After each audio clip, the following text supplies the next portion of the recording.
you ever wondered what people must have done to calculate square roots of numbers before they had calculators? If I just gave someone a piece of paper 100 years ago and said, calculate the square root of 10, and they had no table book to look up, or no slide rule, or no equipment, just a piece of paper and a pen or a pencil, how would you calculate square root of 10 without just randomly guessing numbers? Let me show you one method that will get you pretty close to the true answer. Okay, let's have a look. Here we go. So square root of 10. So what's the smallest number that when you square it, you'll get close to 10 but not go over 10? And that's 3. Because 3 squared, that will give you 9. Okay, and then what's the next number that will just about take you past 10? Well, that's 4, because 4 squared, that will give you 16 then. So the difference between 9 and 16, that's 7 units. 10, the number that we want, is going to be sitting like here. That's where 10 is. So we need to be a little bit more than 3, but not a lot more than 3. We certainly don't want to be near 4. This distance here, that's just going to be 1/7 the distance from 9 to 16. So the logic is, roughly speaking, 1/7 beyond 3. So we say that root 10 is roughly equal to 3 plus 1/7, which will equal all over 7. 3 times 7 is 21, plus 1 is 22. Now that's not a great estimate, but by using a very special formula, we can improve this a lot. We'll call this x, and we'll call the 10 s. And we use the formula s over x plus x over 2. And this formula here will greatly improve our estimate. So let's see what that is.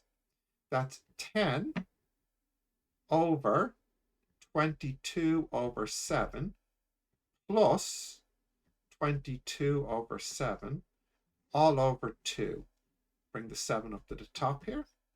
That would be 70 over 22 plus 22 over 7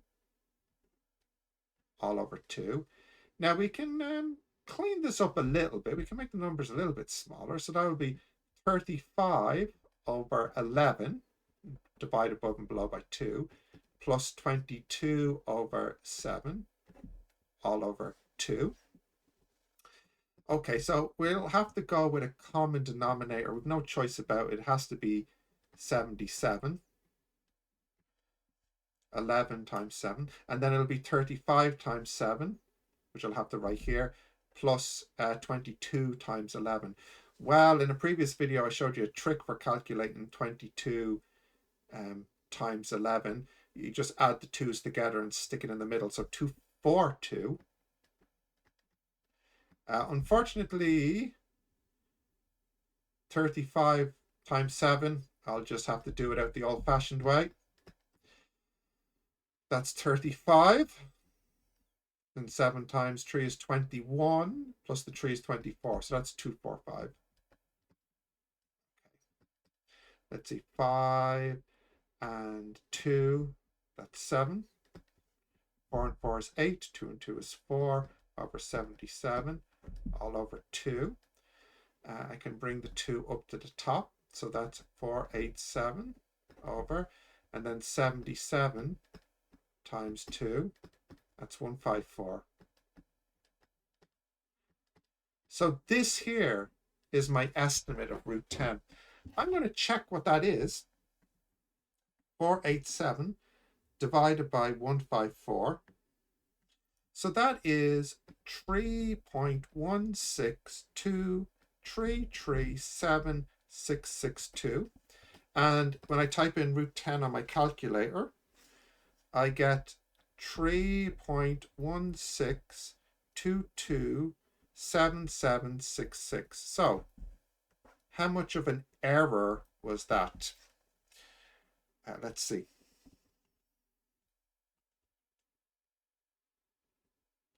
That's an error of 0.00006 and then 000, I think.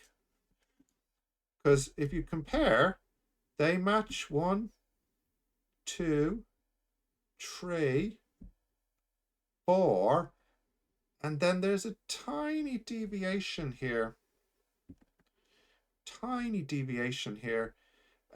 After that. So you can see